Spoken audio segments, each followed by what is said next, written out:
silence, comes a question, why is silence so important? This is what we're here for? That's our ambition in this world? When I grow up, I would like to be silent. That's it. Too simple. Yeah, there are people who love talking, myself included. But that's it? That's what we should be doing? The Rebbe gives us an incredible insight. And if all you had in your entire life is just inside Dayenu,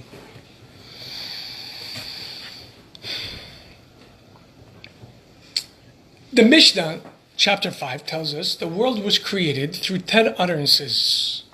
Hashem, in creating this world, how did Hashem create the world? Hashem spoke and the world became. This entire world is generated code from Hashem's speech. The same words that God spoke in the beginning of time in order to create this world are still occurring. In other words, this world is an ongoing process. Reality as we see it is an ongoing process generated by Hashem's speech. So everything you see in this world, everything you see in your world is being constantly brought into being through Hashem's speech. Now, why is this important?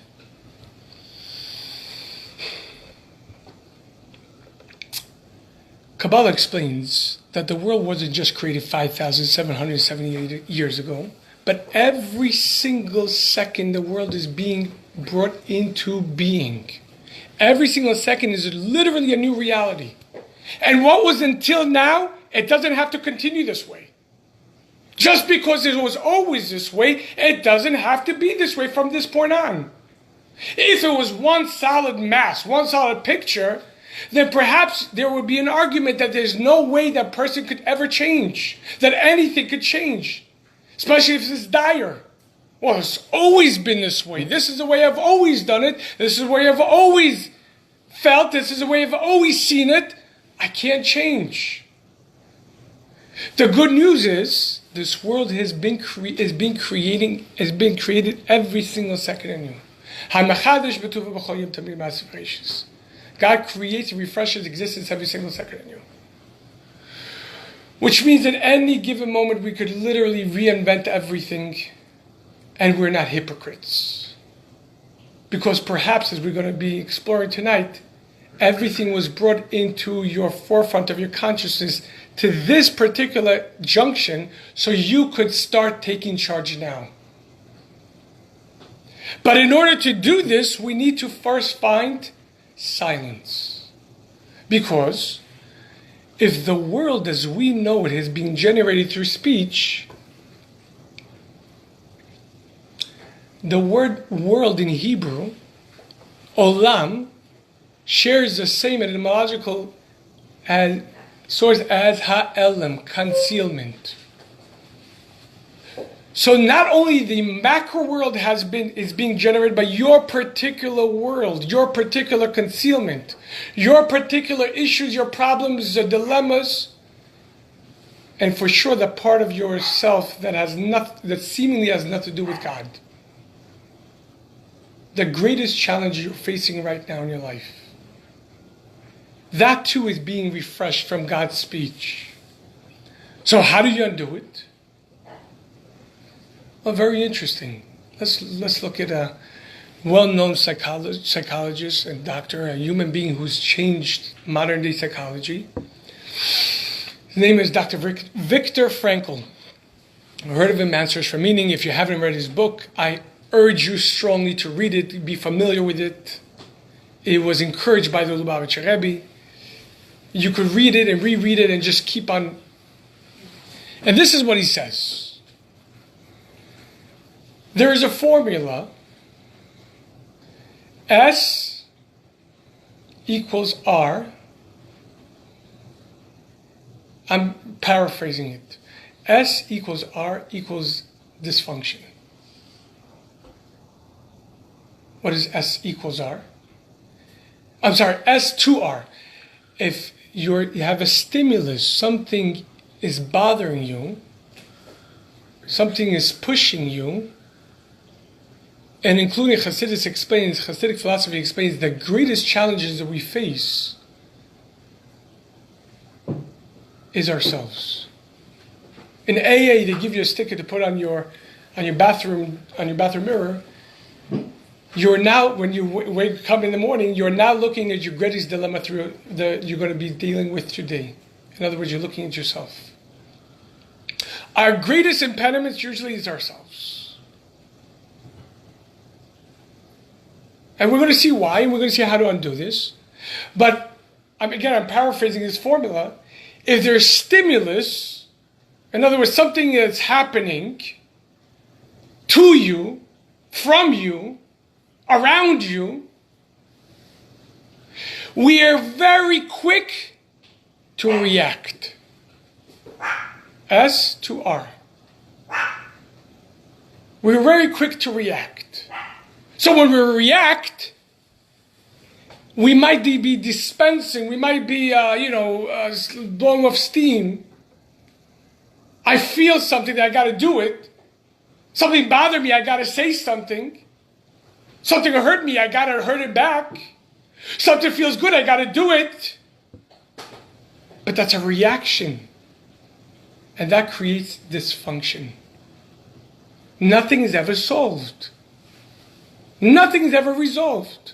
And so people go their entire life, perhaps watching their parents, watching their grandparents, or inheriting, as we spoke in previous classes from epigenetics, we inherit certain disposition from our parents, and somehow one day they wake up inside of us and we become certain ways and we can't stop. But that's only half the story. What does Shimon ben Gamliel says? Yes, you have a world, and that's speech. What's the difference between speech and thought? Speech is very definitive. You said something, you can't change it. Thought is very dynamic. Thought you could be one thing 1 second, and the next you change your mind. Shimon ben Gamliel says, what is the best thing for the world? What world? The macro world, our problems, our issues? Silence. Silence. And here's how Viktor Frankl explains it again, I'm paraphrasing. S equals T, S to T to D equals function. Stimulus. STD? Yeah. Perfect way to remember it. We have a pneumatic device. Thank you, Barry. There you go. I couldn't have said it better myself. Maybe paraphrase. I'll never forget it now. Stimulus equals thought. I need to think. I'm not going to react right now. I might want to do it. I feel I need to say something, I need to do something. I feel I'm being pulled. But I need to think. I really need to think. Then I need to make a decision. How am I going to best respond to this situation? See, that's a big difference between reacting and responding. Reacting is a knee-jerk behavior. And it resolves nothing ever. And if it does, it's only for that short little bit where we got the steam off of our chest. But afterwards, we're full of regret, full of anxiety. And that, unfortunately, as the Talmud says, how does the Yetzer Hara get to you? Today he tells you do this, tomorrow like this. The Rebbe explains what's the problem.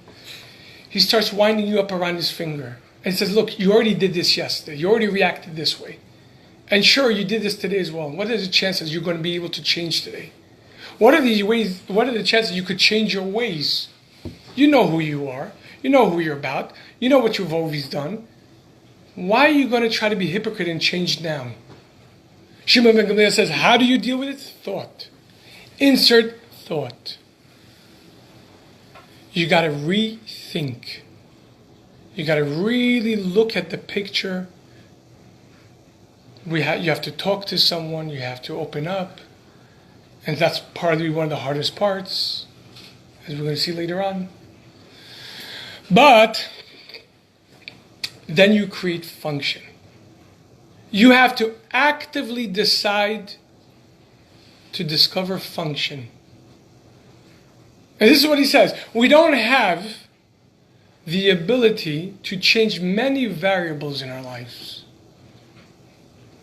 There's so much that we cannot change. But we have the ability to choose how we're going to respond to the things as they are right now and discover truth and meaning behind it. And that really what empowers us. Because the worst thing a person could be is in despair. Ye'ush lamidat. An unwilling, unknowing despair. What is despair? Again, despair is suffering without any meaning. When a person goes through suffering, through problems, through dilemmas, and there's no purpose, they don't understand, what can I do about this? How do I respond to it? What do I need to do? Who do I need to speak to? Eventually that brings it to despair and they just start giving up. And they become part of the problem. Make sense? Any questions? You're telling me that you're able to, if you really want to, change your reality. And the way you look at things shapes your reality. But then you're saying that there are certain things and most things that we have in our lives that we have no control over and we can't change. Which is the opposite of what you're saying, because if a person really wants to change their life and they think outside the box, they actually can do a lot more. If you're thinking this way, there's very limited amount of things you could change. If you think this way, then you're able to change a lot more. Let me share with you a story that I heard in a get-together 5-6 months ago. There was a woman, there was a gathering of Neshei Chabad, of women of Chabad. They get together twice a year in different locations, okay. Right? Mm-hmm. This happened in the late 50s, and they flew to the kinus. The gathering was in Detroit. They had a beautiful gathering, very inspired, and it was the time they needed to all fly out. When they were approaching the airport, they realized there was a very severe snowstorm. This is in the middle of winter. A severe snowstorm to the effect that all the planes were grounded. And so, effectively, they were all stuck in the airport. They're all stuck in the airport. Couldn't leave. Now, they all have to go back to their respective community. So back then, I can't even imagine what that feels like, but they were able to pick up the phone, put a quarter, or whatever it was back then, and call 770 to ask the Rebbe what to do. Sorry. And so they called, and Rabbi Binyamin Klein, Allah Shalom, picked up. And the woman who was in charge of the kinnus that year, her name was Mrs. Popak. She says, yes, it's Mrs. Popak. We just had a beautiful kinnus. We need the Rebbe's blessing because we're all stuck in the airport. What should we do? He says, let me speak to the Rebbe. He comes back on the phone a few minutes later, and he asks, the Rebbe wants to know, what does it mean you're stuck? So she goes back and tells him the story. The airlines, all the planes are grounded, the snowstorm, and he starts laughing. So the Rebbe's not asking what the physical situation is. The Rebbe is asking, what do you mean that you're stuck? A human being is never stuck. Don't you understand that God arranged a snowstorm and the grounded plane so you could be right now in the airport because you have a mission there? So she says, so what's my mission? He says, well, the Rebbe says, you're the boots on the ground. You are there. You have to figure it out. But there's a reason why you're there. So she came back and discussed it with the other women, and they realized they were there. So they started walking around the airport looking for Jewish women to inspire them about Shabbat candles. And indeed today there is a good chunk in Detroit who are religious, or observant, because of that Friday morning being stuck. So perhaps we might not always be able to change the variables, but our response to those variables is the make or break of the situations we're going to see soon. There are times where our mindset can change our variables. We had this class 2 years ago. Think good will be good. That your mind generates reality, and that's a whole class unto itself. Today, I would like to look at it from a different angle. And it's something that I after learning about a month ago, really changed the way I looked at life. You personally? Yeah, personally. Okay. But so far, makes sense. Okay. Yes. Except no talking. The silence. The silence. What bothers me is, aren't we supposed to communicate Oh, to each other? so the silence over here doesn't mean not talking. It means don't add to the world. The world which is created through Hashem's speech. You don't have to be part of the problem. Your purpose is to define the inner. Before somebody speaks, they think, right? They think about what should they say, and when they say that, when they communicate, when they express it, the words carry the inner thoughts, right? So when we are privy to a certain problem, rather than to react to the problem, we have to take a step back and think, wait, why was this brought in front of me right now?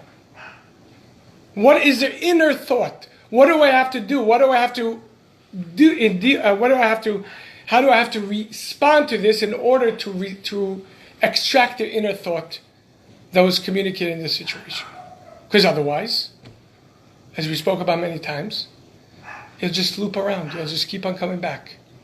Until you don't stop reacting, it just keeps on happening over and over and over. It'll never stop. And eventually, if we don't fix it, it's given over to our children. And then you talk about reincarnations and everything else. At a certain point, we have to say enough. We can't be part of the dilemma.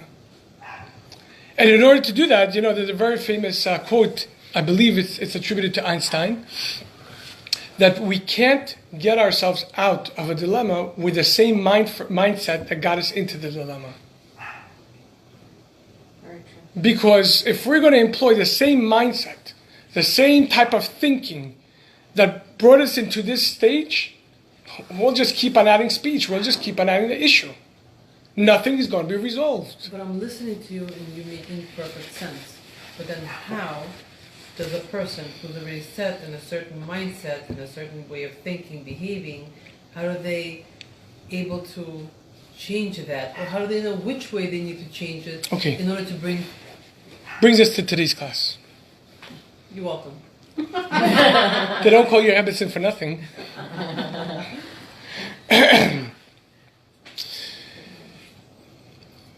Several weeks ago, in Parshat Nassau, there were two subjects that were brought one after the other. The first subject was called the Sotah. The Sotah. Sotah is a woman, a wayward woman, a woman who her husband found out that she secluded herself with another man, and he requested of her to not become secluded with this guy again, and she ended up being secluded with this man, and two witnesses found out, and they saw it, and they came to the husband and let him know. And the Torah says, he asked her, did anything happen while you were in the room? And she denies it. He brings it to the high priest, and a whole entire process of exploration occurs, which inevitably would either find her completely innocent, and then she'll be blessed, or if she was denying it, she will have to pass away. And will have to make tshuva in the next life. But that's an entire subject unto itself. And there's so much to be said about this. You could literally, and again, I'm not kidding, you could literally speak days, if not months, if not years, just on this subject. It goes so deep. Because we are that woman. So that means a woman who went off the right direction. Why is it always a woman? Because the woman is the building block of the universe. Literally. The woman is the building block of a universe. The woman is the staple of the home. The husband could be completely off, but if the woman herself will be in the right, the house will stand. The children, because the children first and foremost receive from the wife, from the woman. And the Kabbalistic is speaking about our souls. Our souls are considered to be feminine souls. And we all receive from Hashem. So we're speaking about when we are in a direction and we sort of stray off and we go off into a place we don't need to be. And we seclude ourselves with things that don't need to be secluded. In other words, we engage behaviors, we do things that don't belong. And that, unfortunately, creates a breach. And now this entire thing speaks about how to fix this breach. And again, being that this is a very lofty concept, it goes deeper and deeper. But again, the Talmud makes a very interesting assertion. It says a person will not sin unless he's engaged with a temporary bout of insanity. Ruach shtus is called. Frivolity. He stops thinking. He starts believing that what he's doing is okay. He starts convincing himself, I'm not really hurting anyone. I'm not doing anything bad. As a matter of fact, look, it's okay. Nothing's going to happen. I got away with it once, twice, 3 times. And in other words, we stop thinking clearly, because if we thought clearly, when does our cars start veering off the highway? When we let go of the steering wheel. When we start becoming distracted with things that don't need to be distracted. I saw a sign, texting while driving makes, I'm paraphrasing, I just saw yesterday for the first time, makes good-looking people look bad. And I think I understood, like, God forbid, if somebody gets hurt, it loses. But when a person becomes distracted with doing things they don't need to, it destroys everything and makes not only look back, it makes the world. And anyone who increases speech brings sin. If you start becoming part of the problem, you increase the issue. That's the first. In other words, it speaks about the wayward woman and her ability and the need to fix it. Juxtapositioned with the next concept that's brought is the Nazir, the Nazirite. A Nazirite is a man or a woman who decides to adjust their life by voluntarily accepting upon themselves certain stringencies in order to become more holier, more closer to God for a period of time, minimum 30 days, and then it goes up. The Talmud explains why the juxtaposition between Sota and Nazir. Says if a man sees a woman who went off the way, he should take it upon himself extra stringencies. In other words, if you know you're prone to negativity, if you know you have certain habits which will take you off the right direction, then you need to make immediate adjustments before it's too late. That's the base of tonight's class. And let me tell you, this is truly revolutionary. I can't explain how deep this is. I will, as a matter of fact, but I can't explain to you how, when it first hit me, it made me cry. It really did. It just made me cry. Okay.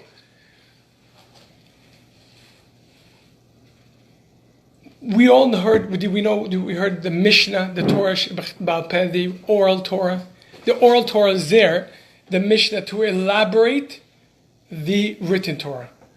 The written Torah speaks almost like in codes, and the oral Torah elaborates. Like the Torah is like a time of conception. The father gives a seed, and the mother takes it and develops it into a full baby. The written Torah is like the father. It's all in potential. It's like all in code and everything.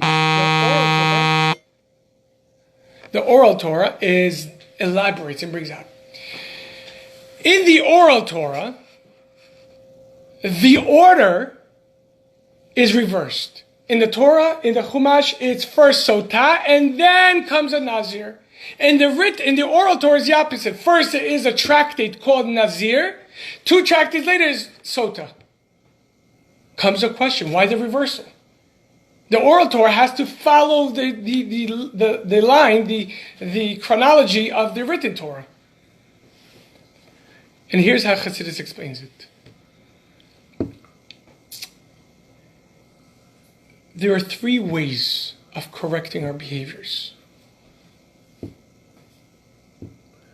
The first is the way in the written Torah.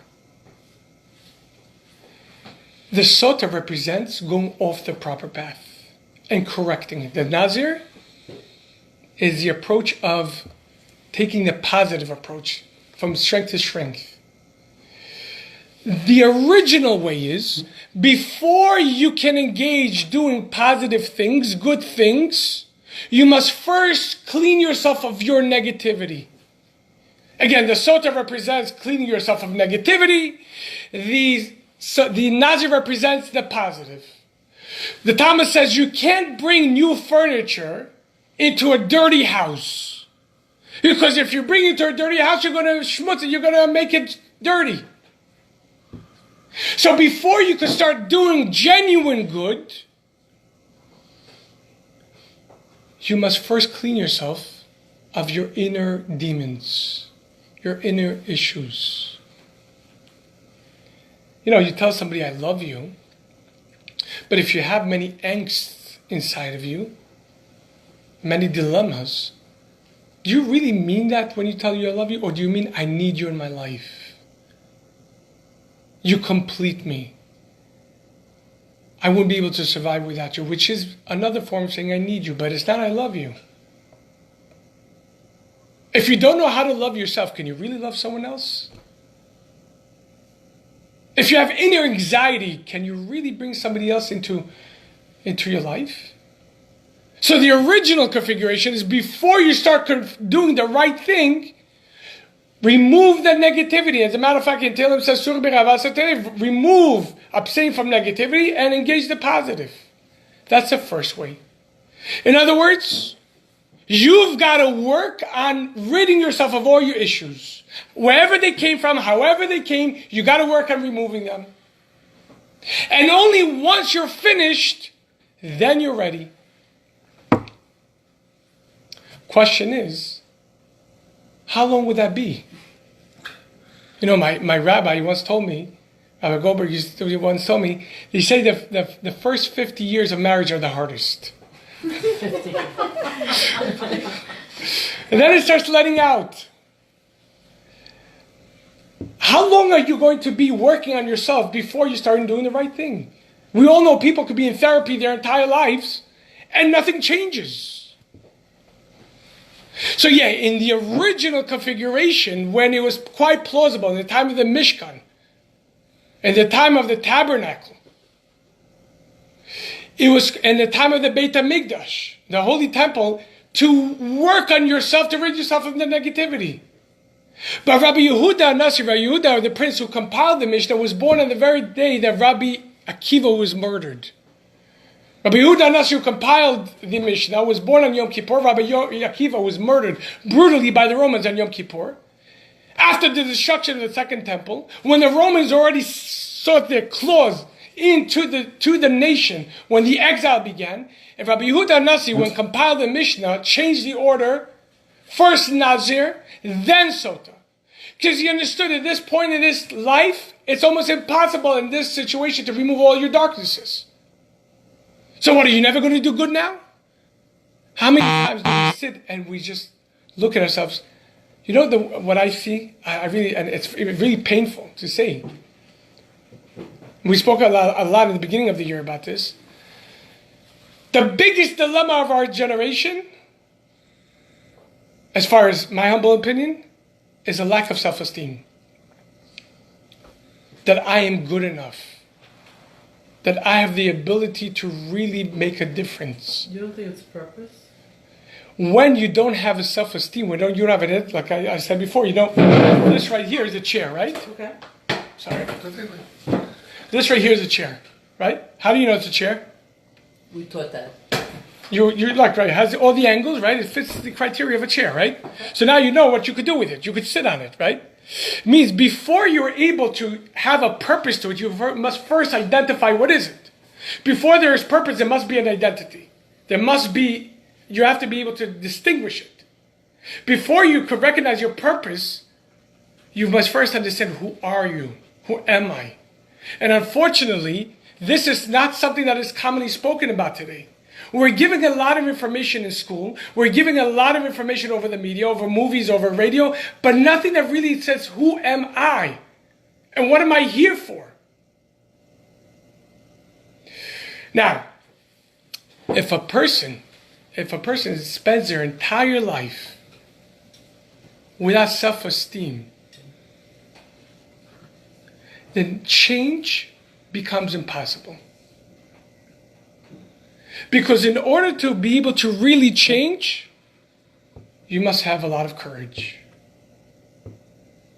You must say, I can, with God's help, change. I can, Bezrat Hashem, work my way out of this dilemma. Now, we're going to understand the mindset, and the mindset is really important. That's going to be coming soon. But without that self-esteem, it's almost impossible. You start accepting everything as is. Okay, it is what it, I always say the worst. Sure. How do you define self-esteem? Self-esteem. The recognition that I am here by divine purpose. I matter. My behavior matters. My opinion matters. Not just for the positive, but for the negative. If I start doing negative things, I might not understand how important am I and who am I affecting. I might be affecting thousands of generations. If I don't understand that in my mind how important I am, then I could easily just say something or hurt somebody, or do something or hurt somebody and say, okay, why are you taking this so seriously? It's not the end of the world. People went through this already. This is who I am. I am who I am. Or the worst, as I said before, the worst in the English language, the worst phrase, it is what it is. It is what it is. Okay, it is what it is. What are you going to do about it? See, that's Viktor Frankl explained. It is what it is half of the story. But what am I doing about it? That's the other half. And we say this in Kiddush every single Friday night. Asher bar Elokim la'asor, is that God created in Genesis, and when in the end of the first part, it says God created to do. So the sages said, what do you mean God created to do? God created a perfect world, and we have world concealment in our lives for us to come and do something about. We need to take charge. That's how we're partners with God. But if we don't understand how important we are, we'll just accept the darkness, the issues as is. As always, that's the way it is. And it's even more painful when it's handed to us from our parents or from our grandparents or from our previous lives, and we just accept it. I want you to think in your lives, how many dilemmas, and it's called dilemmas and not problems because problems are usually stymie the person. Dilemmas are meant to help the person grow. How many dilemmas, and we know our dilemmas because they usually come in patterns. They usually come in patterns. They just don't stop until we don't stop them. The same thing will keep on coming back. It won't stop until we don't take the right approach. Our same behaviors, the same patterns, the way we communicate to our spouses, to our friends, to our children, to our colleagues, to our bosses, whatever it is, until we don't take the right approach. That's the thought. We need to think beforehand. So originally, in the time of the Beit HaMikdash and before the destruction, first you need to rid yourself of evil. Then you do good. Rabbi Yehuda Nazir reversed that. First comes Nazir, then comes Sota. First start doing good. Why? Because you might not have the ability to root out all your evils. But what, the world should stand still now? Your children should suffer? And what about the people who depend on you? You know, there's a very interesting midrash. Somebody gave the story from the Admor HaZaken. Somebody came, a big opposer to Rabbi Shneur Zalman of Liadi came to him once and says, Rabbi, there's a cryptic midrash, I don't understand. You can explain it to me, I'll be your student. It says, Adam sinned because he had two and not three.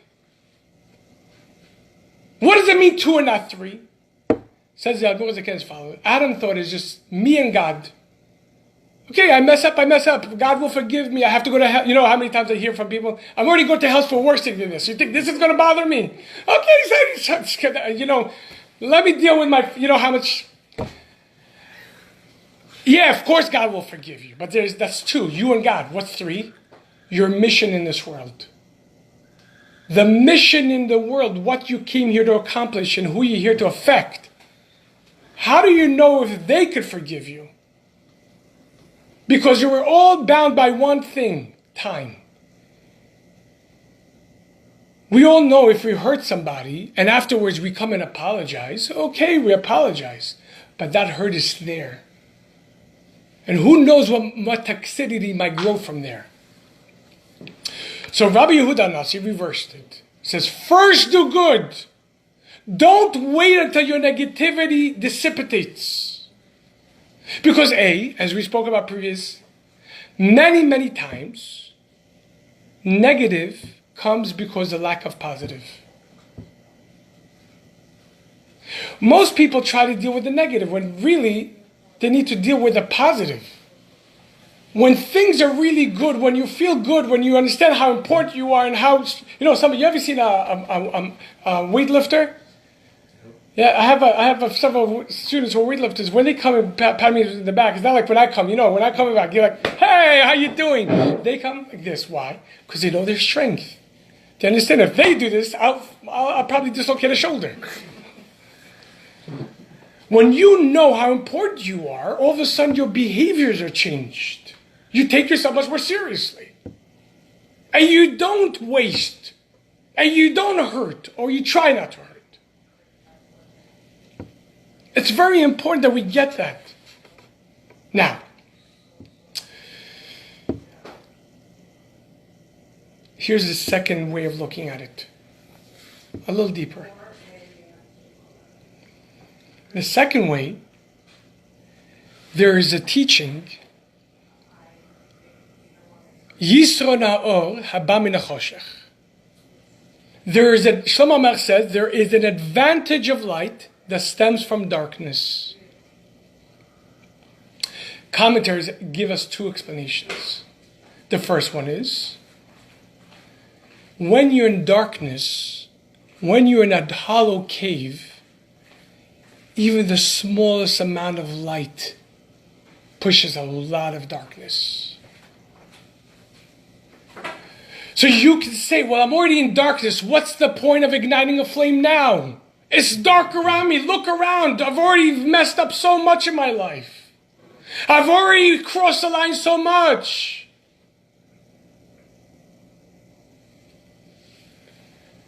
But if you light a little match, choose one particular behavior you're going to work on. And we're going to see towards the end of the class. And introduce light slowly, piece by piece. You're not being a hypocrite. You're actually illuminating your own darkness. Because a person can say, well, I'm so dark, what? I'm going to light a light for people? I'm going to say you're a hypocrite. Just the opposite. Perhaps, to Hashem, your one good deed in this state matters more than the greatest tzaddiks, the greatest righteous person's great deed. Because for you, it's a struggle. For you, it's very hard to do. But when you're able to do the right thing in this moment, well, it's so much more meaningful. Imagine you're in the middle of an argument with your spouse. And in the middle, you know what happens when we get into arguments? What happens? We are social creatures, and we start being conditioned by the social environment. So your spouse says one thing, you said another, and all of a sudden you find yourself in a heated argument. Would it be hypocritical at that moment to just say, you know what? I love you, and it's not worth it. We shouldn't hurt each other in such a way. Would you be able to do this? If we stop and think. If you stop and think. But you said no, because you get into the ink that I know, you said this, I said this, and all of a sudden it's not an argument anymore. It becomes fighting. What's fighting? Argument, so gives it the pravda, you see for truth. What's the difference in argument? Argument, you want to solve something. You both have mutual interest to discover the right truth. It's not about me being right or you being wrong, or the opposite. It's just both of us want to discover the truth. A fight is, I don't care what's right or wrong. I want to prove you wrong right now. You know why? Because I have an issue inside of me, and the only way I could deal with it is, for some reason, vent with you. It's no longer an argument, it's a fight. So imagine you're in the middle of a fight, and you just out of nowhere just embrace your spouse, or embrace your child. And you just say, you know what? But I love you. Why are we doing this again? So they look at you like you fell out of space. What are you talking about? Are you normal? Yeah, I just took a class and the rabbi spoke about thinking before responding. So I might have reacted until now, but I want to start responding. I'm not being a hypocrite. Really, because inside I feel I love you. I just don't know how to tell you. I'm feeling so bothered right now. My autopilot that I've always been doing went off, and now I'm going off exactly like I always did, perhaps like my parents did. And I decided to put the brakes and think, and I thought, I said, wait, I'm hurting us. What if the other person says you're my sugar? Then And you, continues the argument. then you have to be able to learn what diffuses. And I'll tell you in a few seconds, in a few minutes, I'll tell you a story. In other words, I was once given a class, and a doorbell rang, and the woman whose house she was hosting the class rings. She says, "Rabbi, there are people who I want you to speak to." And she said, "Come in." It was two missionaries. And they walk in, and they say, would you like to hear about Yashka? I was so dumbfounded that she let him in the middle of class, and we started getting into a discussion. Like they wanted to discuss with me. Now, we are not supposed to debate. But they say to me, you know what, you have to accept it because you are imperfect, you were born from the original sin, and there's no way for you to connect to the perfect being. That's why you need a middle ground person, and that's why you need him. I said, no, I'm fine. I don't need it. He said, no, you do. I said, so at this point, I just have to say something. So let me ask you a question, logically. You're saying that God created me with certain tendencies in a way that I have to be born from parents being together. So he created me with negative disposition, so I won't be able to connect to him? What are you saying? Who created me? Who created my positive? Who created my negative? It was all God. So you're telling me God created me with negative and positive, but he doesn't want, I'm not good enough to connect to him? Isn't that backwards? Or perhaps you could say, yes, God created with me the positive and the negative, and when I work on the negative, is so much more precious to God that I'm serving, that I'm doing the right thing because I'm predisposed to negativity. So you converted them? No, you don't get it. It's just, eventually I had nothing to say because it wasn't a... But the second way of looking why Nazir comes before Sota is because you might not have the ability to take away the darknesses, but certainly you have the ability to invite and introduce perfect light for this moment. And you're not being a hypocrite. In other words, because it was so bad, because it was so hard. I know a couple who almost divorced. But when we sat down and we spoke, we said, all right, from this point on, we're going to treat each other as though we're the best couple. And because they hit rock bottom, from that point on, there was nowhere else to go other than they had to start responding to each other. Everything was perfect. And from that point on, they really started growing. And it wasn't a fantasy world. It's not a fantasy world because in the truth, you are connected. Truth, you are a couple. It's a lie that all this negativity started taking over. So that's the second way of understanding. The third way. The third way is what I understood several weeks ago, and really hit me. And I found it in several sources. That's what changed your life. Yeah. Okay. There's a Talmud that says someone who comes to purify gets divine assistance. Somebody who comes to purify gets divine assistance. But somebody who comes to defile, they open up for him. In other words, they know he doesn't get help, but do whatever you want. You want to destroy your life? You want to hurt other people? Do it. That's fine. You will fall. Chassidus explains this beautifully. Chassidic philosophy explains as follows. Someone who comes to defile, someone who has the urge for negativity, who gave him that urge? Who put that urge inside of him? God. I don't care how it came, it was God that put it to you. Why? So when you start struggling with it, what does it say? And somebody who comes to defile, they open for him. It becomes his portal or her portal up. Your greatest negativity is your portal up for self-discovery. Do you know where you're really strong? At your greatest failings. How do you know? Because if God gave you such a dead weight, such a heaviness, it's because he believes in you so much that you will be able to struggle with it correctly and not fall prey to the negativity and actually grow from it.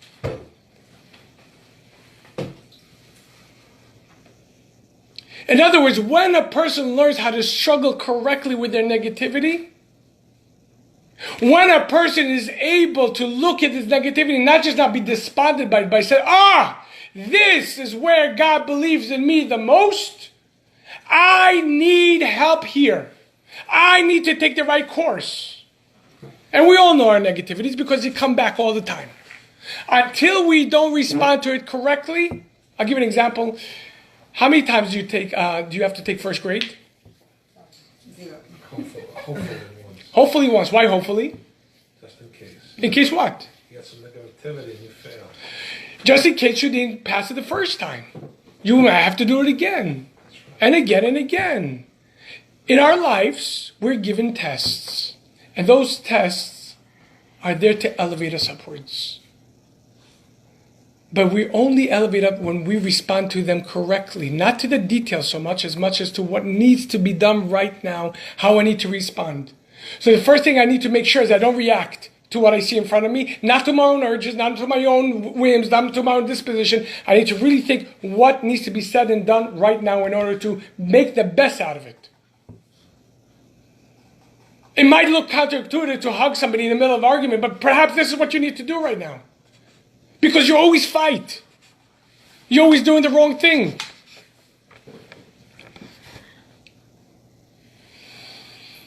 Open for me the gates of righteousness that I should come for them. And this is what Shlomo Melech means, the deeper level. The advantage of light that comes from darkness. True light, according to Kabbalah, emanates from darkness itself. When you take your own personal negativity, or the negativity that's in your house right now, however it came in there, however you allowed it in there, and ask for God for help. Open yourself up. I learned the hard way that it's very important to become vulnerable and go and ask somebody, I need help. Because until you don't, you're going to be stuck.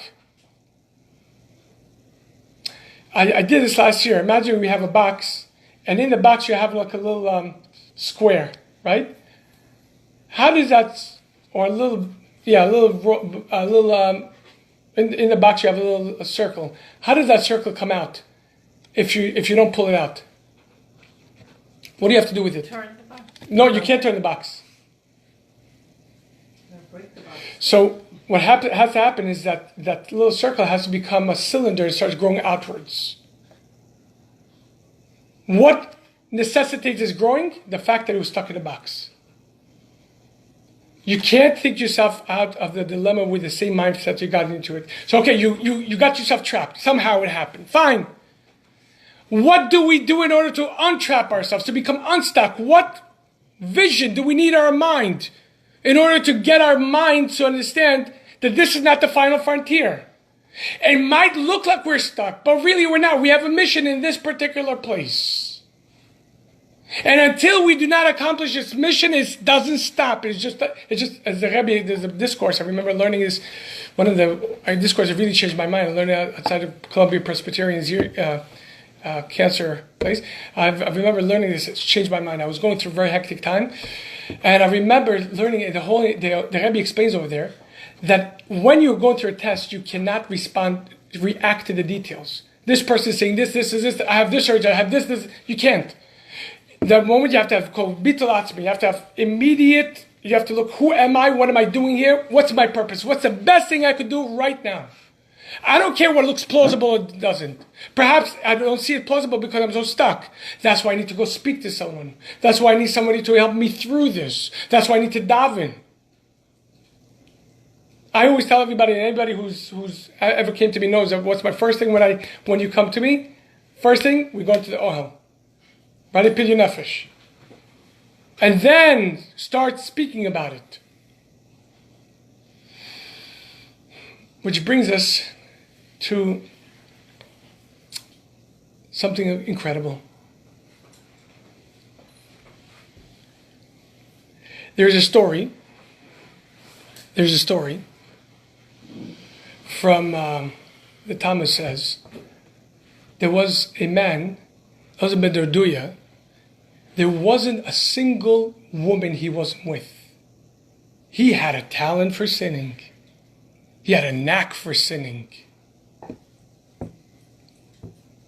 Once he found out that there was a very expensive prostitute that required him to save a lot of money, and he traveled to her. He had to travel over water and so on and so forth.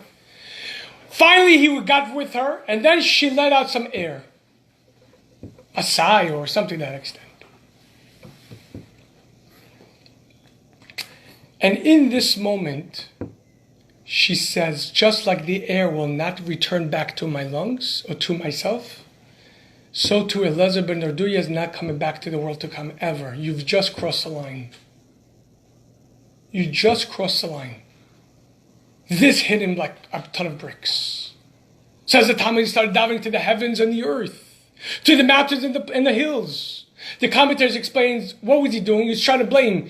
It wasn't me, it was my constellation. It wasn't me, it was my parents. It wasn't me, it was society. He was trying to put the blame on everyone else. But every single time he turned and says to the heaven and the earth, to the daven, he says, no, we can't, we're affected by you, we can't daven for you. Eventually he understood, he says, it's only dependent on me. Says he put his head between his knees and cried until his neshama departed. And when the neshama departed, a voice from heaven came and says, Rabbi Eliezer ben Narduya has a share in the world to come. In other words, he made complete tshuva in 1 minute. Rabbi Yehuda says, a person could change your world in an instant. Don't waste time. Why is this story so relevant? The Arizal explains the story to be remarkable, and we understand now, and this will go bring us to ultimate, what do we have to think about? This was no simple human being, Eliezer ben Narduya. Says he was a reincarnation of a great, great rabbi by the name of Rabbi Yochanan Kohen Gadol. Rabbi Yochanan served as a priest for 80 years in the Beit HaMikdash. And the very last point of his life, something happened and he left normal Judaism, became a Zduki. And he died in such a way. Says Arizal, this Eliezer ben Narduya was a reincarnation of Rabbi Yochanan. What did Rabbi Yochanan? Rabbi Yochanan, his entire life, he was religious. The last minute, he left. Therefore, in the next incarnation, his entire life he had to sin to get to rock bottom. So in that moment, he will find meaning and purpose in the situation that he created for himself and transform himself in an instant. Why is this important? Why did he leave Judaism after 80 years? That's a whole entire thing by itself. That's a whole thing to itself. I have another question. Yeah. Why did he have to die after that minute of being righteous? Because his entire life, his mission was to undo, to transform that darkness. Each one of us comes with a mission. That was his portal. That was what he came to effect. That's what he needed to do. But in order to do that, he had to go from the darkest of dark. In other words, every part of his life was just focused on his habits, on his needs, on his whim. And the last minute he had to say, no, I can't blame anybody. It's just me. I got to make tshuva. I got to return to be who I really am. In other words, his entire life was set up to fix what was damaged in the previous life. Why is it important? Because Nazir coming after Sota, Nazir coming before Sota, is I got to do good, not despite the darknesses I have, but because of the darknesses I have. Because God gave me these darknesses in order to correct them, in order to grow from them. I don't understand why I had to be the way I am. Maybe if you ask me why I would have been different. Maybe I would have chosen different spouses, different children, different parents. But this is my life. Why? Well, there's a whole puzzle. You know, when you have a puzzle in front of you, it's all fragmented, and now you have to put the pieces together, but you need to have a picture. The why is, well, there is no why. But there's certainly how. How do I fix what needs to be fixed right now? Based on the knowledge that if God gave this to me, it's because he believes in me. To be his partner in fixing this. And if I don't, not only am I losing out, but perhaps I'm going to be giving this darkness over to the next generation as well. Well, maybe that's the why. Yeah, but it's very hard to come to the why because the why is infinite. And it's very hard to determine the exact reasons. Many times we feel that we understood the whys. Maybe for ourselves we have to understand, why am I doing this? But for our life, we have to try to steer away from the whys and more into how, what. How do I fix this? Who do I speak to? What needs to be done right now? But how can you decide how to fix something unless you want to understand why you need to do something? You might understand, you might not. But certainly the situation is your life right now, right? A lot of books that I'm reading currently all state that, and they make like really good arguments that you need to sort of understand why you want to do something before you go and do it. So the silence that you're talking about, you need to have that silence because before you open your mouth, you need to say, why am I going to say this? What meaning does it have? Oh, yeah. What purpose does it have? Correct. Regarding your own self, your own disposition, you could ask, why do I want to do this? Why do I want to eat this? Why do I want to say this? Yes. Okay. But regarding the rest, it's very hard to understand. Yes. And then, the world is the way and then it might, and not only the world, your personal world. Why do I have this? Parents, why do... Oh. Okay. Yeah. Tell you a story. It's a personal story. Tell you two personal stories. You didn't tell us first what happened 7 weeks ago. I'm going to tell you right now. Go ahead. Do it. Show us a little. Not you. Gaan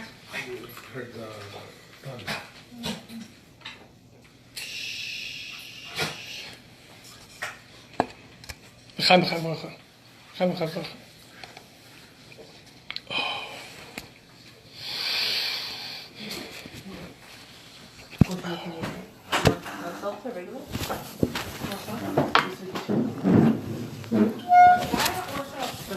Gaan drogen.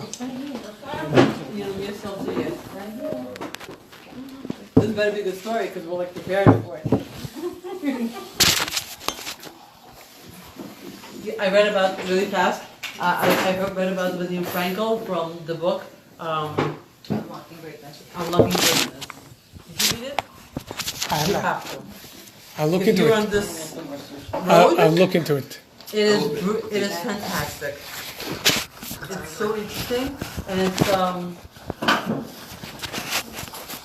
I promise you won't regret it. Okay, Lina, I'll look into it.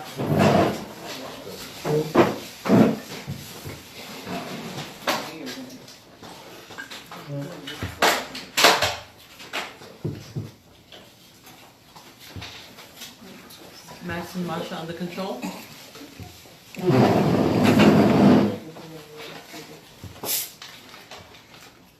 It's so interesting that we're talking about this topic. Really. This topic has been surrounding me for the last 2 months. Oh, I'm not alone? This topic. Just that long? Just too much. No, I'm not alone in this. I thought I was the only one that was going through this. All the time. No, I'm not kidding you. It's everywhere. So I'll tell you a story. Why did you open to it? I don't know about the open. I think it's just hitting me in the face. Like that slap. Just slapping me all day long. I learned that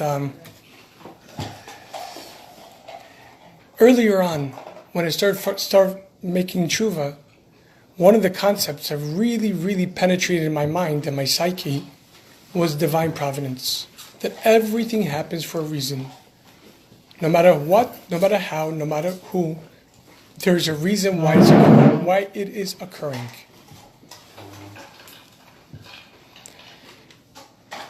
Because of that, and because that concept really saturated in my mind,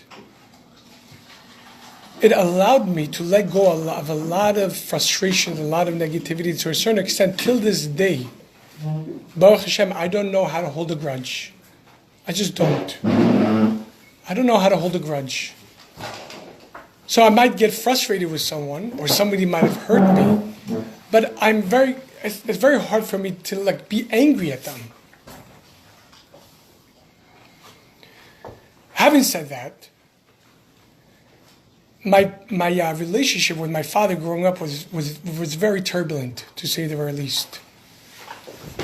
We weren't close. He gave me his best. I realized my parents did everything in their power to imbue me with all the goodness that they had, all the resources, the minimal resources that we had. But at the same time, there was a lot of, the Russian angst, to say it mildly. No, we don't know what that is. And because I was by design, I was a rebel. I always spoke back to my father since I was a kid, and I always received the, No. The reaction. Yeah. Once I started becoming religious, I understood, and there was nothing to forgive because they didn't do anything wrong. They weren't being malicious. They weren't being malignant. They weren't being evil. They were doing their best, and I was a handful. On the other hand, several times I tried to repair my relationship with my father to no avail. Just couldn't. And over time, I realized I really need to concentrate on my own family and start a new trend, which I'll speak about in a second as well. But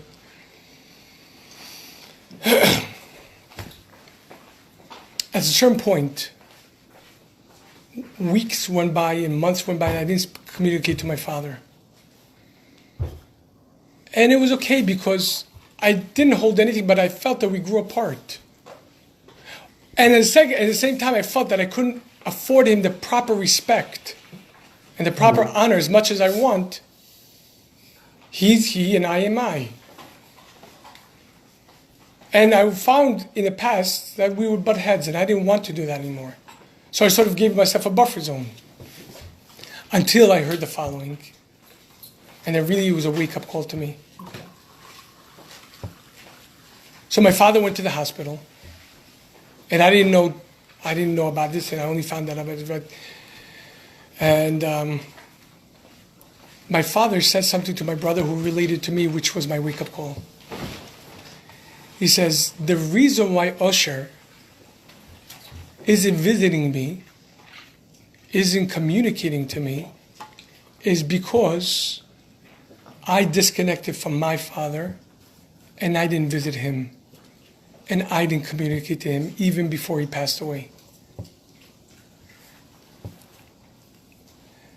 And it occurred to me, I'm an extension of that pattern. Something happened that opened up a breach. And my life set me up in such a way that I don't need, in my mind, to fix it. But from this very moment, I needed to operate and says, no, Dafka, now I have to fix it.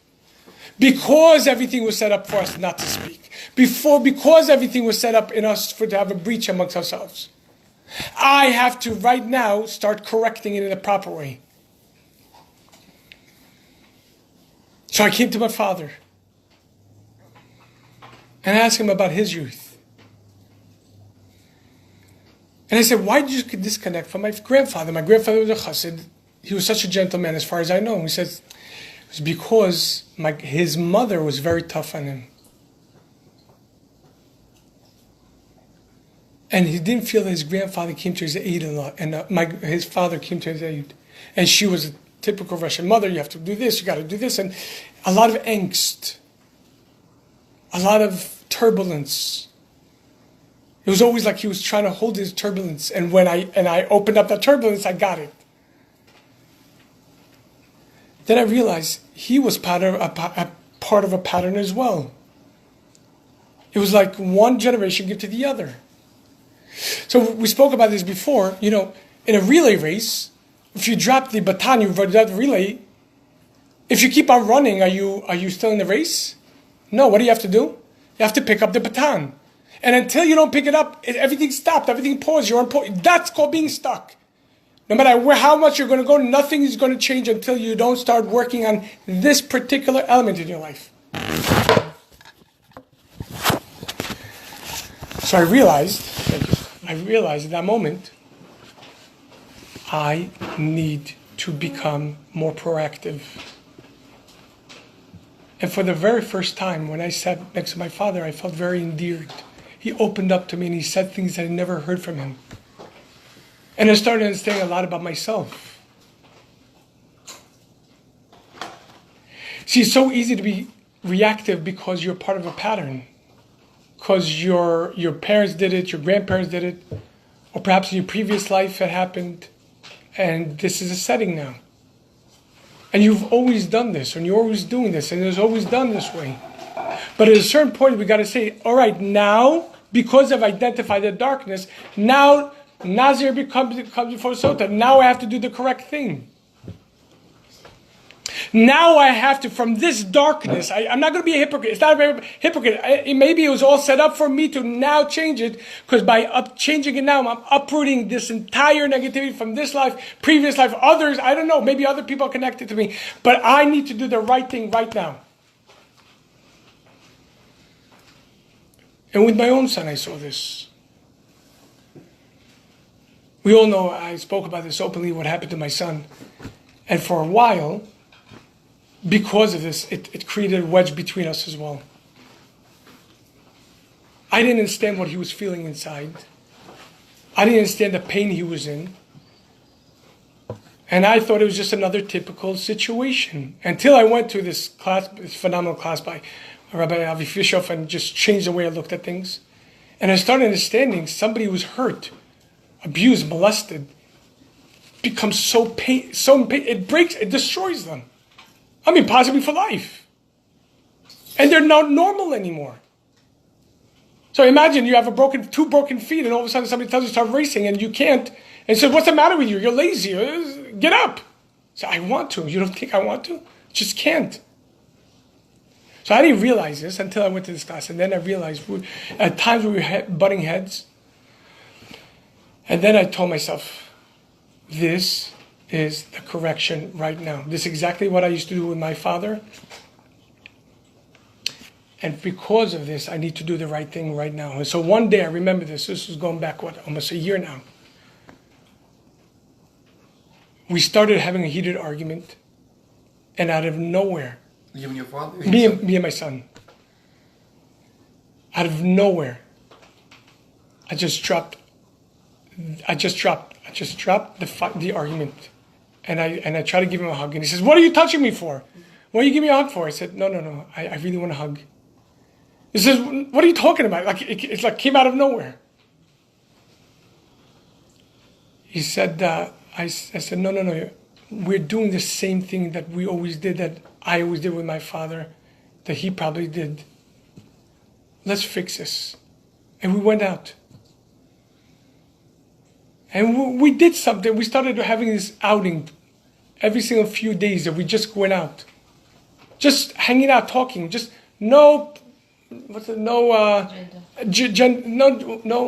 agenda, no expect. Just we're talking like people.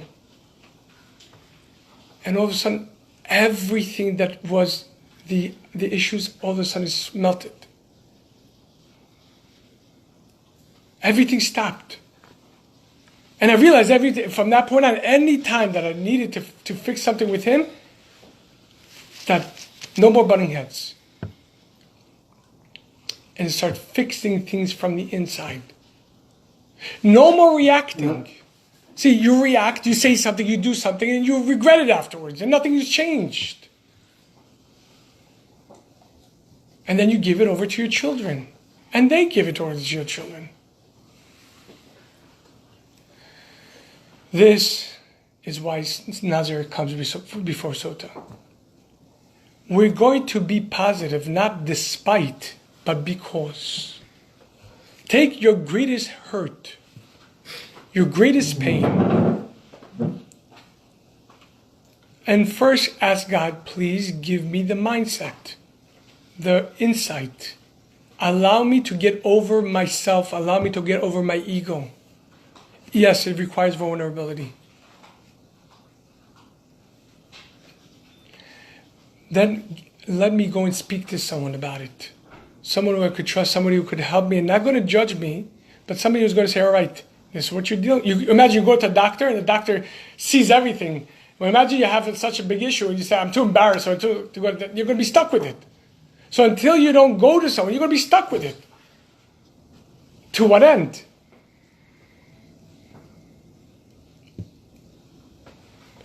Then you start course correcting. Which brings us to the last part of class. I'm going to just pause this for... I'm going to come back in 1 second. I just need to get a book from my car, okay?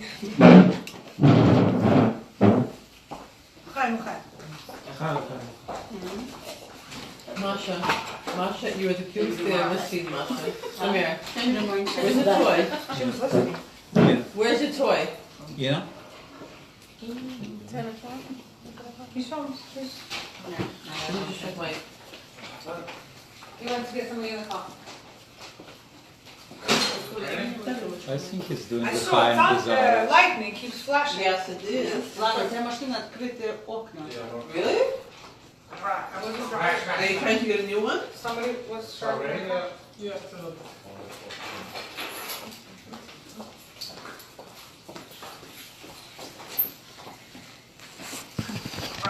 Okay.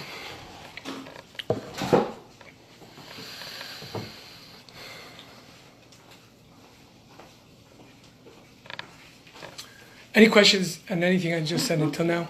I have one question. Go ahead. I don't know if it's gonna be able to answer. How do you like make sure that, you know, in the relationships, whether it's your husband, your children, that they don't take advantage of your kindness or your goodness? Because, you know, a lot of times people use it as a way to manipulate you because you're not gonna be fighting, you're not gonna be, you know, and they see it, you know, so how do you prevent the manipulation or the abuse of, you have to have both people on the same page, and most of the time you're not. The truth is there is no one size fits all. Every one of us is unique, and although we have what seems sometimes the same issues, but to each one of them, to each one of us, it's uniquely, it's uniquely us. So we have to understand all the elements to the best of our ability.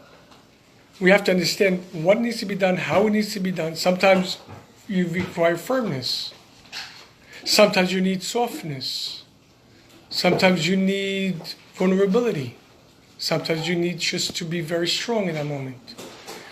But that's the thinking part. It's not an automatic response, reaction. It's a response. And we really need to think. And that's why the Mishnah says, Asar charav,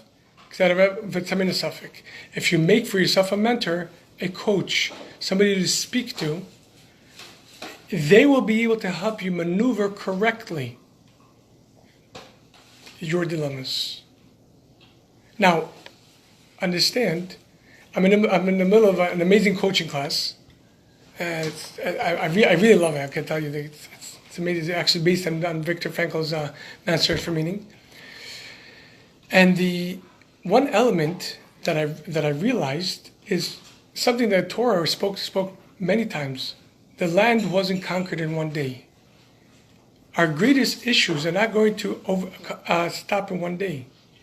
Piece by piece, we got to tackle them. First, we got to identify them. So I'll give you a list. I'll give you a list, which was in the coaching class. That's the first thing that they did. They made us do this. I'll give you a list, and you have to assign a value between 0 to 10, 10 being the strongest, 0 being the weakest. Where do you feel your life is in this particular element? Okay? First is personal growth. 0 to 10. Not achievement, personal growth. Second, your general finances. Third, your intimate relationship with your spouse. I'm not talking about boyfriend, girlfriend.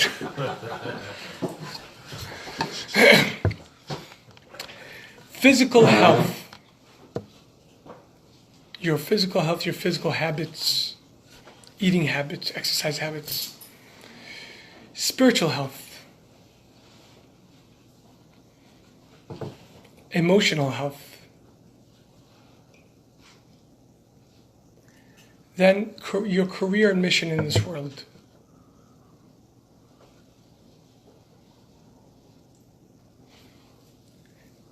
Last 3, contribution that you're making to this world, to your family sometimes. That begins with your family, let's just say, and then it goes to your community.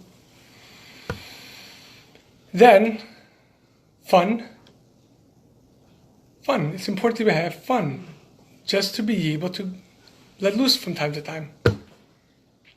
L'chaim. L'chaim. And finally, the all-encompassing your family. Now, usually when I sit with people, and again, I got this from the coaching, and it's marvelous because I did it myself, I do with people, you see which values are the weakest, and there you already started identifying what you need to work on. Why? Because imagine you go to a doctor, and the doctor pats you on your hand doesn't hurt, over here hurts, and you go like this. So when you go like this, he says, don't touch it again. You could touch over here. I'm fine over here. No, we got to, no, this hurts too much. Well, if we don't touch it, we got to work on it. So when you could identify your lowest values, now you need to know what you need to deal with. By the way, it's not a shame. Again, this is Nazir before Sota, because now that we've identified, perhaps this is what our mission in this world is. That's what we need to work on. Because you see, a lot of people say, you see, it's so low. If at 40, at 30, at 20, at 50, at 60, at 70, I haven't gotten straight. Do you think I will? Forget about it. And people go into despair. That's what we said before. Despair equals suffering without meaning, without purpose. But if I can understand that right now my life was situated and set up in a way that I have to take control right now, or I have to do the right thing right now with God's help, then there's no room to despair. I need to be fully conscious. I need to be fully alert. I have to understand how important I am right now in this situation. But if I don't understand how important I am, I say, okay, it already happened. Who am I to fix it? Who am I to change it? Look, it was out of my control. Look at my children. Look at my boss. Look at my spouse. Look at my... Oh, I wish I would have been different. It's just the opposite. It was set up so exactly for this moment. Here are the questions. And with this, we're going to conclude, and then I'll take questions. Question number 1. First and foremost, my suggestion, as we spoke about before, we try to steer away from lama and we try to focus on lema. Don't altika lama lema. Don't say why, but for what. Always in your life, try to steer away from, unless it's your own personal stuff. Why do I want to drink this right now? This is very important. Why do I want to eat this right now? Why do I want to do this? Why do I want to touch this? Why? Is it necessary? Maybe it's not. Maybe it's... But around you, try to steer away from the why. Because there could be infinite reasons. And some people spend their entire life in therapy trying to understand why. We don't have that affordability. We don't. We can't miss a single day. A single minute. Okay. First and foremost, in order to change, here is how the thought process begins. Once you recognize what you need to work, what is my commitment and what is my goal? Commitment is I'll give you an example, I want to become healthier this year. That's a commitment. Is that a goal? No, because I didn't say anything. Health, what does that mean? Practically, how does it, some people say, this year, 2018, I'm going to be healthy. Okay, you just made sure you're not going to be healthy. Because you said nothing.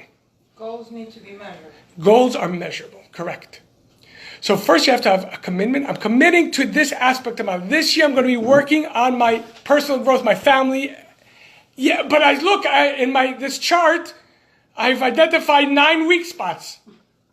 Okay, that's good. You know, I went to the doctor once, after not going to a doctor for 5 years, and she had me shade in the part that hurts. So I shaded the entire body. So after checking me for a second, she's like, okay, we're going to send you to a sleep study, and we're going to see how you're sleeping. Because she identified that I had sleep apnea. So I said, okay, and what about this? She said, no, forget about that. We're not doing that. I said, no, but with this and that. She said, there's what's called referred pain.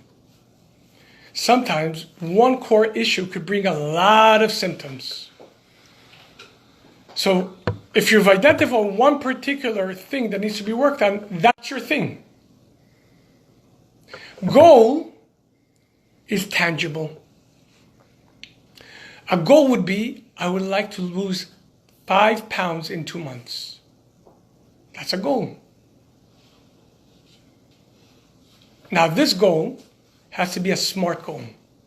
What is a SMART goal? SMART means sensible to me. Could be sensible to you, but not to me. So if somebody comes with great advice, why did you do this? Yeah, I understand why you understand that. But to me, it's not sensible. Then it has to be measurable. Okay? What am I talking about here?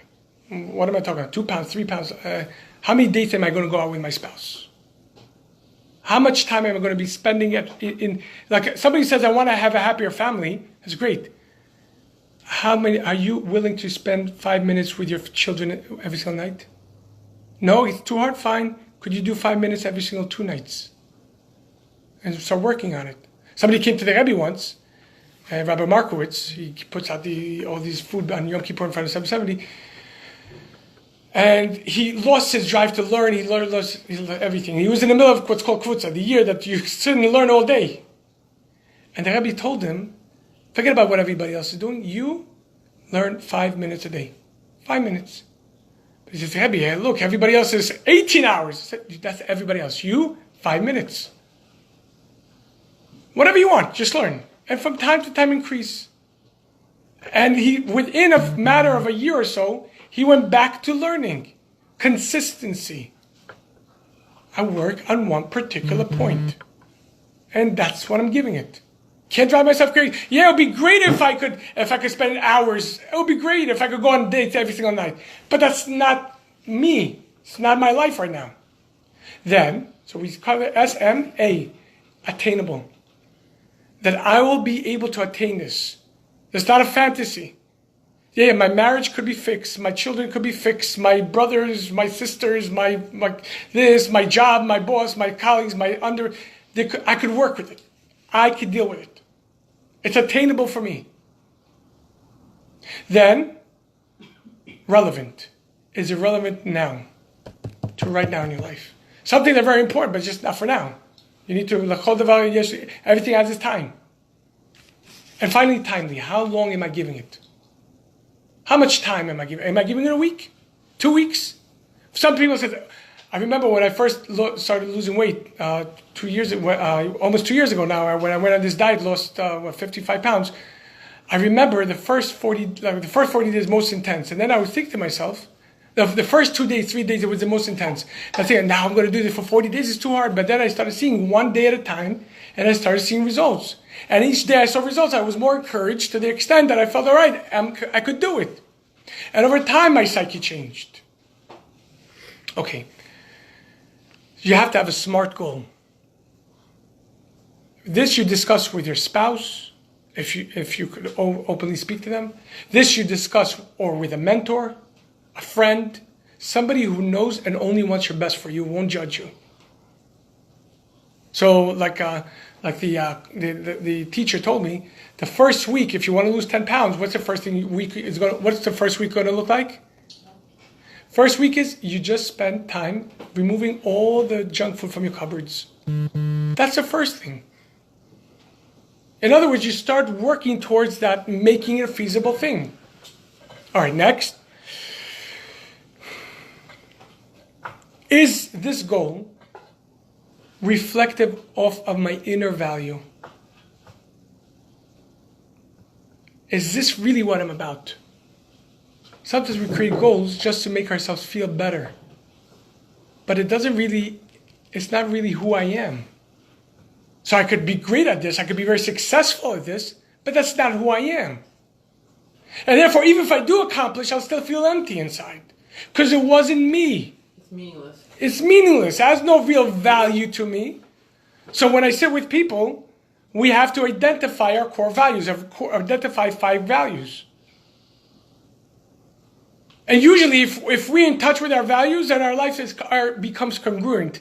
But when we're not in touch with our lives, we could be very successful, but all of a sudden we find ourselves having anxiety and panic and anger and frustration because we feel so devalued, so disconnected from who I really am. So yeah, I may be accomplished, but the more I accomplished, the more I felt worthless. Because it's not me. Next, this is,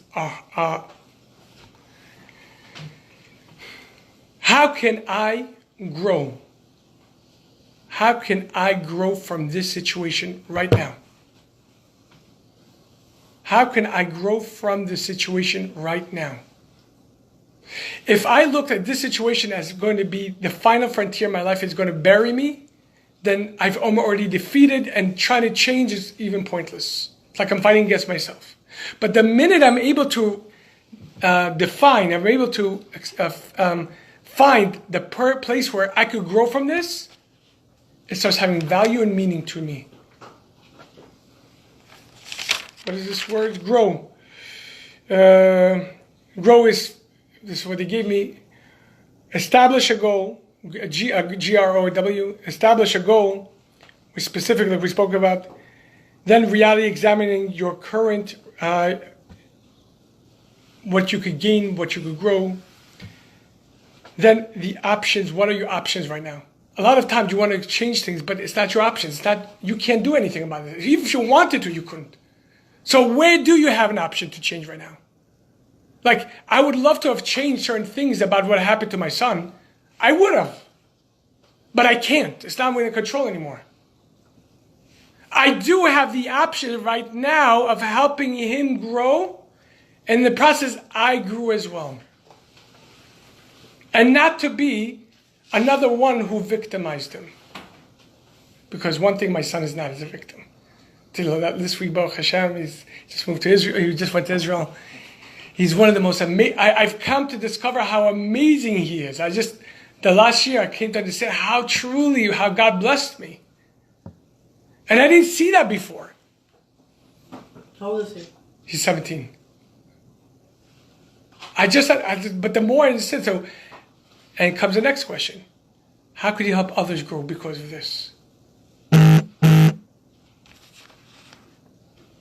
How could you help others grow? You will grow when you'll help others grow, and they will grow when you start working on yourself as well.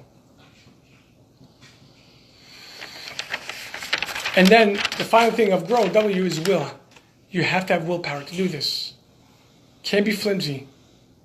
That's why the Rebbe always said, when you make a decision, make sure to share that decision with someone else who's going to nudge you about this, who's going to nag you about this. This is one of the things that in coaching that you always have to check in with the person, ask them, no, are you doing this? We decided that this week you're going to be working on this goal. Are you on this or not? Stop nudging me. No. If I stop nudging you, who will? No, I already know. I know you know. I'm just there to help you know a little bit better. That will elicit your will. All right, the next question is, this is a hard one. This is really thinking beyond the box. If you were really radical today, in other words, no consequences, and you launch into your true life, what would it look like right now? What would you do today, notwithstanding all your negativities? What would you do now? How would you treat your spouse if you had the most amazing marriage? Yeah, no, you haven't spoken in 3 years. Right, I know that. We haven't gotten dates in years. I spoke to someone once, and I said, no. He was just celebrating like 20 years or something like that. And he says to me, I said, how's your connection and your intimate connection? I'm not talking about physically. We spoke about intimacy. Intimacy, ability to connect and really open up and really grow together and be vulnerable. How? And he says something so shocking. He says, Rabbi, I can't be in love with the same woman I was in love with 18 years ago. She's not the same woman. So I asked him a follow-up question. And what are you doing now to grow back together in order to rediscover each other? How many dates are you going on? No, we haven't gotten dates for years. If I take her out now, he's going to look, what? Pravda. Bless you. Bless you. No, I grew up in a house. There's no bless you. It's like always, see? I was right. You're not alone. We're not alone. I do the same thing, don't worry. Especially in the conversation. Oh, always. It's the famous sneeze decider. You sneeze? Ah, you know. It must be the truth. That's right. So, how many, if today your marriage would be, not like, I shared this, the comedian said, my wife and I go on different vacations, we sleep in different bedrooms, we go out with different friends, we do everything in order to keep our marriage together. Certain people, you start growing apart, and that's it. In order to be able to really be together, we need to be apart, which is so opposite of the truth. I must apologize. I'm taking Sure. my wife out. Please. Let's go on a date. On a date? That's it. We learn. Good night, folks. Thank It you. was a pleasure. It was a pleasure. Thank you so very much. See Oh you my next God, these two are like looking at them Next out, class. hysterical. Next class. See you next. Well, maybe before next class. What's we their can- secret?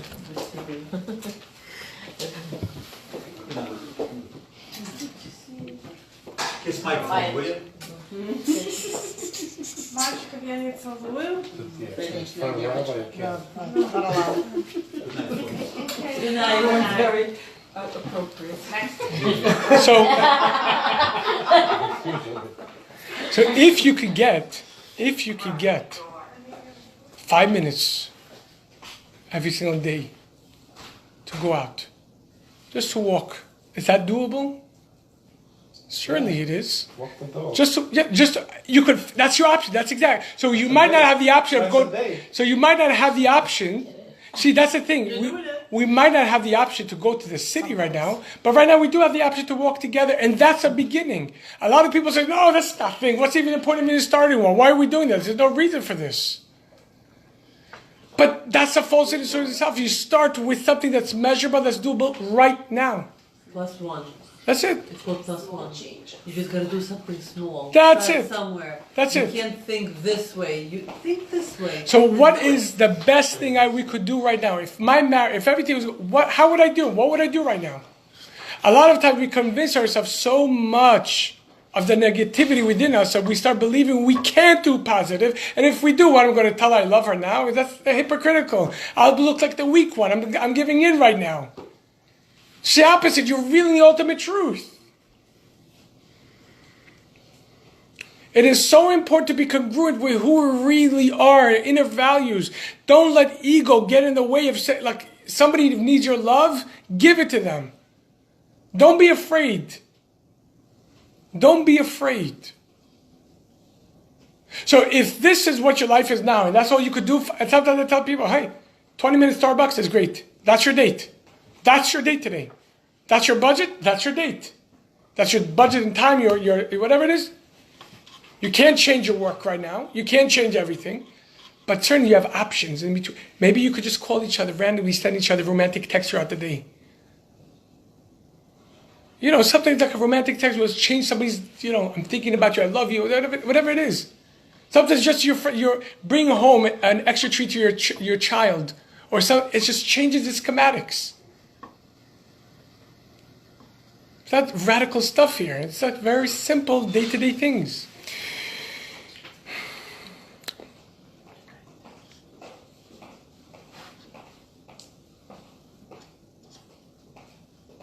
And as I said before, how could we help others grow from this? How could we help others find their purpose? If I learn something from my background, I could either pretend that I'm a perfect human being and then be shutting people out from, because we know we're all connected. You don't just meet people. Nobody just ends up in your life. We are brought into each other's life because we are spiritually connected. So if I'm going through something, it must mean somebody else is going through this. And if somebody else is going through this, if I will reach out, perhaps, and I will start figuring it out, I immediately share this, and I will empower them as well.